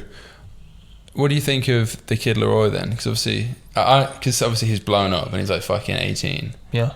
Because when I first heard him, I love Kid Laroi. Like, I didn't think he looked anything like he looks for a start. And then I was like, oh, he's Australian and shit. It's just like, yeah, that Stay song is a banger. Yeah, right. So Kid Laroi is interesting. Kid Laroi for me, he's kind of a reference point as well. I say to some like of the sessions that when I go into sessions, because a lot of people are stuck in like, oh, what kind of genre do you like? What kind of genre do you write? Or this, that, and the other. And he's just the perfect example. If they've ever listened to any of his stuff, then I'm just like, music is going in a very Gen Z direction, where people like Kid Laroi, they'll drop a song on their album that's like trappy and whatnot. Then they'll put out that song like Without You, which is like just acoustic and guitar, and it's all just a bit like poppy. And then they put out Stay with Justin Bieber like the next time, and every song is different genre, but like he remains consistent in his sound and voice and story. And that's why I feel like genres are going. Everything's being like binded together. Genres are crossing over. Like the lines are very blurred these days. So he's a great example of how modern music is like taking a turn for artists are the genre of their own music now. Like we just tell the story, and the music behind it is just an influence of everything we've grown up with. Hence why I say Gen Z, because it's just like, it's not like the 80s where everything's disco. It's not like other genres where everything's rock and roll. It's probably because of the internet, innit? Social media. Precisely. And things like TikTok, sounds are changing consistently, like really quickly. Nostalgia is being brought into music now. So like you've got people doing punk rock and things that they grew up with, just because when I hear punk rock, I instantly am like transported back to when I was like 5 years old and I was listening to Busted. Like it's just crazy. Classic album. And then I take punk rock, I take rap, which I've grown up with. I take the singer-songwriter genre of like Ed Sheeran or Capaldi type vibe. I just take it all and I just tell my own story, because that is your sound at the end of the day. If any artist wants to know how to create a sound, just listen to all the things you love to listen to, everything you love to create. Take what you like, what speaks to you the most from each of those genres, and that tends to just be your sound. If you love how Ed Sheeran writes his music and tells his story, but you love the beats behind Drake's music, no one's telling you that you can't just tell a story on a Drake beat. That would then be your sound. People like don't want to blur lines until someone else has paved the way for them. Like, no one has to do it before you for it to be acceptable. Like, sometimes you can be outrageous with it. People like Lady Gaga, like wearing meat dresses to like, you know what I mean? It's just crazy. But until someone does it, no one else. And now there's a VMAs or something like that, and like there's loads of people in weird dresses, and like you go Met Gala, and it's just it's nuts. Yeah. But back in the day, it was only Lady Gaga doing that sort of stuff. Everyone else was just in like what everyone else wanted them to wear, what the designers wanted to make. No one was trying to push the boat out until someone goes and does it. So like, I feel like if in life you can be the pioneer, then like that's your calling. If you can see it before someone else does, don't just not do it because no one's doing it. Do it because no one's doing it. Yeah, that's so true. Find the pocket. Like same with... Because yeah, people will be like, well, for example, in like e-commerce, oh, no one's doing that because it doesn't work. When actually it could be like, no one's doing it because I'm first. Yeah. Like there's Uber. Ultimately, take Uber or something exactly. ridiculous like that. Oh, why would people Everyone want to use an app to get a until, taxi? Like Airbnb as well. Why wouldn't people want? Yeah. There's so many examples. And then everyone's like, oh, I had that idea. Yeah. Yeah, but you didn't do it. Yeah. So. It's nuts. It's nuts. And there's always like the next thing. Like round here, there's like these, instead of Uber Eats, it's now like grocery deliveries become massive. So I never go to fucking shop to buy shit now. Because there's like apps like Get Here, Gorillas, whatever. And I think, oh, fuck. Mad. That was obvious. But until someone does it, no one like adopts it. Yeah. And it's you like kind this of think alien like, idea. And that's another thing. If you, like we were talking about scripts and songwriting, I wouldn't even know how to create an app. Like, some people do. It's just, if you know how to do it, it's very easy to then look at the world in a different way where nothing is kind of impossible. Things are very accessible. If you know how to create an app, I don't think you look at half the things that go on in the world and be like, oh, that can't be fixed by just like a simple click of a button. Yeah, so true. Yeah, like everyone's got their thing, but most people are just too fucking afraid to do that thing because they think someone's better than them. Yeah. Or like be the first one to do it, isn't it? But everyone wishes they'd started something 10 years. Like the best time to start something was yesterday. Second best time is now. That's the way of looking at things. 100%. And I take a good example in terms of Lil Nas X when he put Old Town Road out. Yeah. Put Old Town Road out, and it was just a country song with a trap beat. How easy is that? How easy is that? And it goes completely viral, completely like biggest song in the world. It was just because he saw it. People were like, country and trap don't mix. Yeah. And even after he put it out and it was the biggest song in the world, people still just were trying to put their beliefs onto what was already happening, which makes them then look crazy. Yeah. Because like they were putting their own doubts and fears and like own opinions on like, oh, how can it be in the country charts when it's not a country song? But it is a country song. To be fair. It is a country song. Yeah. It's just got hip hop influence. It can be in both. It should have been in both. Yeah. Just it's about who wants to do it. Billy Ray Cyrus did the cover, didn't he? Yeah, man. That's lit. Yeah, man. That's another thing I want to do. Just make music with everyone who I'm inspired by. And currently, I've just been given the green light to be able to sort of like pitch music, pitch ideas to artists that I look up to. I won't say who or anyone yet because you need to make the songs and pitch them first. But it's a really promising and motivational time to be a Deeps, just because like everything you work towards, when it starts to work out, when you're finally in the rooms that you were once begging to be put in, and it's all just come in like naturally, and you don't have to like do anything extra to make it happen. Obviously you still put in the hard work and you still like do your thing when you're in the rooms, but in terms of you not having to like knock on people's doors and be like, oh please, and your work's just finally just being showcased and people are interested in you because of what you're doing, and that's the dream really, and like you just want to be able to do what you want to do for the rest of your life, regardless of if right now I'm at the bottom of the ladder or at the top of the ladder. I'd rather be at the bottom because that just means there's a journey for me to go on now. If I hit the top or I peak, not peak, like, but you know what I mean? Like if you just go in and you like straight into the thick of it, then like it's quick to, you can be quick to forget like there's fun in being in the moment. Like it's fun to just enjoy what you're doing now, because later on in life, maybe when you're doing like a world tour or something like that and you don't get 5 minutes peace to yourself, true, 5 minutes to sit down and talk to a mate just over a podcast or something like that, you know what I mean? And it's crazy, like this moment right now, might be something that I wish I could just go back to. Pay for this next year. Wow. No. See if you can fit it in. But yeah, but it's just crazy. Just make sure I keep reminding myself, be grateful, have gratitude for everything that's coming my way, enjoy life with people I love and I'm surrounded by, and just be in the moment, be aware of everything that's happening around me, because I'm never going to be in the moment twice.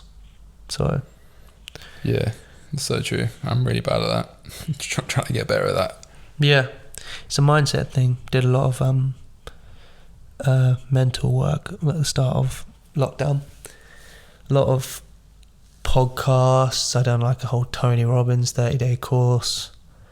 All of them were just like proper eye-opening things. And what's crazy about a lot of these podcasts is people are, it's kind of just like, majority of it was just a bit shit. But if you can come out of like an hour conversation with one bit of value, if people come out of this podcast, a lot of the time they might think, oh, it was just them two just chatting shit for 2 hours. That's what it is. If they can come out of it with some value, maybe they heard something I said earlier on about the industry that they didn't know beforehand, and maybe if someone's going in the industry or they know someone who's about to go in the industry, that they can like enlighten them on some of the things that happen, then boom, then we have only done our job, but they've got value. And I think that if you can get value, just even if it's one or two things from anything in life, then it was worth doing. It's worth going on a course. I'm even going on a course like, what's the day today? Thursday, Saturday. Going to watch Ant Middleton. Oh yeah. He's doing like some like motivational speaking tour, and I just thought give him a chance, because why not? What's there to lose? You can only gain from scenarios. Obviously, you give people your time, and time is very valuable. Yeah, but that's the theme. What else would I be doing with my time this Saturday? Probably just going and drinking at a party or something. So, and it's Halloween as well. With the custom deeps chain. Custom deep chain. Shout Fred, legend. Yeah. Halloween, not gonna do it. Oh shit! Yeah, it's Halloween. Fuck. I'm gonna skip Halloween this year. Yeah, I probably haven't got no plans. It's not about plans, I just find it a bit scary, but that's another story. Oh really? Fuck, okay. Better not come back here when there's fake blood all over. Mate, God no. Right, okay, before we wrap up then, well, briefly, a few quick fire questions I suppose off the top of my head. If you could tour with anyone right now, who would it be? Jeremy Zucker. Who? Jeremy Zucker. Oh, yeah, I like him. Very good artist. He's just, he's my favourite artist actually, I'd say. I think I base people on their bodies of work, and he has the most bodies of work that I am in love with, like in terms of EPs, albums. I just love a lot of his stuff. But yeah, I think he'd be one that for right now would just make the most sense as well, because he'd be playing shows, say in the UK that were of a good size, even for me, like coming in now, because obviously you could say Bieber or someone like that, but a lot of the time when you go and watch these artists like Jeremy Zucker, or this not smaller artists, like that's just like outrageously offensive to say small, but like they're not just like that mad like industry plant level of like Bieber or something like that, like selling out Wembley or something like that. They're just in like nice venues where people are just there to listen to good music, and like if you're coming across with a similar vibe, I feel like you have a great chance. I feel like supporting other artists is an amazing thing, and I don't just mean supporting their work as in like sharing it and blah blah blah, blah. I mean like literally supporting them at their shows, because it's free advertisement. You go there's a room full of 1,000 people, it's a captive audience. It's like petrol on a motorway. Like they're there already, they're there for music, they're waiting for their thing, they might as well be entertained rather than just listen to some DJ. So if you come on and you wow that crowd, you've got another like, if in a room full of 1,000 people, you might pull out another like 200 to 300 fans like from that one performance. Yeah. If you smash it. And I say Jeremy Zucker because I feel like he was a similar right genre, like he's the right fit for some of the stuff I'm doing currently. So it would make the most sense because his fans would be inclined to like my music as well. So yeah, there you go, Jeremy Zucker. Sick. Where do you want to be in a year's time? Year's time, I want to have broken my million, million plays on just one song. I don't know if I've done it collectively by this point yet, but I want 1 million plays on a song minimum, and I want to be charting. I don't know, and I want to have written for a few of my favourite artists as well. I feel like the writing side and things is like really, really close right now as well, so I want to have done that as well. I want to have been to like LA and be in rooms. One of my dreams is to just be in one of them like cool studios, you know, where it's like a massive... I'm currently doing that now in London, but like where's a massive like, almost like block. And have you ever heard of like people saying, oh, I just jumped in on like... I heard it was like Kanye in the next room, so I just popped my head in and I said hi, and like all of a sudden he was like, oh, just come in and jump in the session, blah, blah, blah, blah. But like that's what I want to be doing. So yeah, I would say in a year's time, that's what, and I want to be on some sort of tour, whether I be supporting someone or by myself. But yeah, I just feel like it's matter of time. As soon as I have the one song that goes off, I know I have like that consistency to just carry on with the momentum. People like Lewis Capaldi done it. Someone like you, someone you loved, goes off, and they just have the music in the bank to just follow it up. So. Yeah, that's what I'd say. About a year. All right, last question. If you could go back to being 15 with the laptop, what advice would you give, knowing what you know now, to your 15-year-old self in terms of like the music industry and getting where you want to go and so on? One, don't ever doubt your content. Don't be afraid to post content. The most poisonous thing you can do is worry about other people's opinions, because I think anxiety is just looking at life through the eyes of someone else. Because I don't think I'd be scared of anything if I didn't consider anyone else's opinion. Like this podcast, for example, like maybe at the start, not that I actually felt uncomfortable or anything, but even if you felt a bit like nervous, like, oh, I wonder how this is going to go, it's not because of you that I care about, it's because of the person the other side of the camera. I think, oh, maybe don't think this guy's an idiot, like just chatting shite the whole time, but you know what I mean? So I'm considering someone else's opinion when really I should just be focusing on my own life and making sure that I just give everything the best that I can, and that's good enough, you know what I mean? Yeah, because you can't do more than give your all. So yeah, I'll give myself that advice, and I'd say just put content out as much as you can on social media. Just try and grow your social media from a young age. Jump on things when they're the least popular as well. Stuff like TikTok. Yeah, jump on it when people roast you for it, because that's when no one else is on it. Yeah, true. Not TikTok's like Instagram. There'll be another one. Yeah, and it's like, how do you think ahead? But it's like you don't even have to. You just got to pick it up when it's young. Pick it up when it's young, because even my best mate picked up TikTok just before it was like mainstream, and like he's got like 8 million followers now on TikTok. Really? Jeez.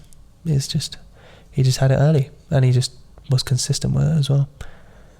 And yeah, you're paid for taking risks like that when you don't care about other people's opinions.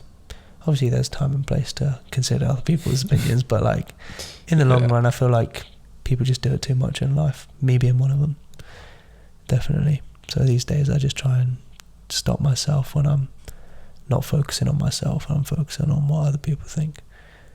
Shows and things like that, shouldn't be nervous. People say, oh, well, you're not nervous going to your well, you're not nervous before you went on stage. I'm like, how would you be nervous if you went to work? Like, the only reason I'd be nervous was because I was thinking like, oh, I wonder what people think of this show, I wonder what they're thinking right now.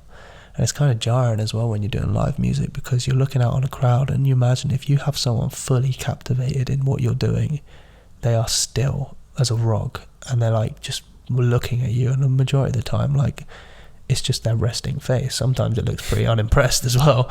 Yeah. Like they're just like staring at you, and only people who are watching the video will be able to see this, but it'll be like, and you're just like, oh god, I don't think they're enjoying this. And then afterwards they're like trying to hunt you down to tell you how good the show was, and you're just like, well god, like you wouldn't be doing that if you didn't think it was good, because you'd be long gone and moved on.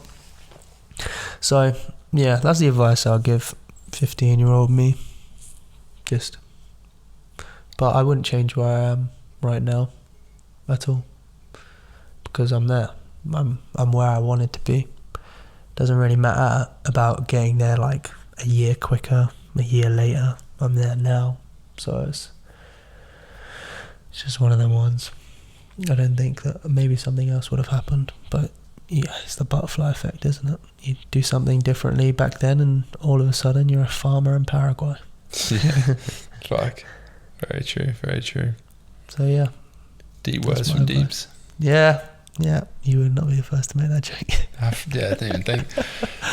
Right, well, that was really interesting. We could probably go on for like fucking 3 more hours, like every podcast episode really. Just starts to go down like a rabbit hole, and it's like you forget what we were originally talking about. We start talking about like fucking human consciousness and shit, and being a farmer in Paraguay. But it's good. Yeah, hope you enjoyed that episode. We'll probably end up doing a part 2 at some point, maybe in a year's time when I want an update. I'd love that. I'd absolutely love that, just to have that. Like, I think Billie Eilish done it with like GQ or something. It goes back every few years, and it's just a comparison podcast. But yeah, I'll catch up on everything I've done from this point onwards. Might actually do it on the same day. Let's try it. What's the date today? Geez. What's the date? 28th of October. 28th of October. Right, 28th of October, 2022. That's putting pressure on me to keep doing these every week as well, which I will do. Good man. Yeah, sweet. We'll Cheers see where for the watching. podcast is, see where I am. And see where we both are. And yeah, peace. See you in the next one. Bye-bye.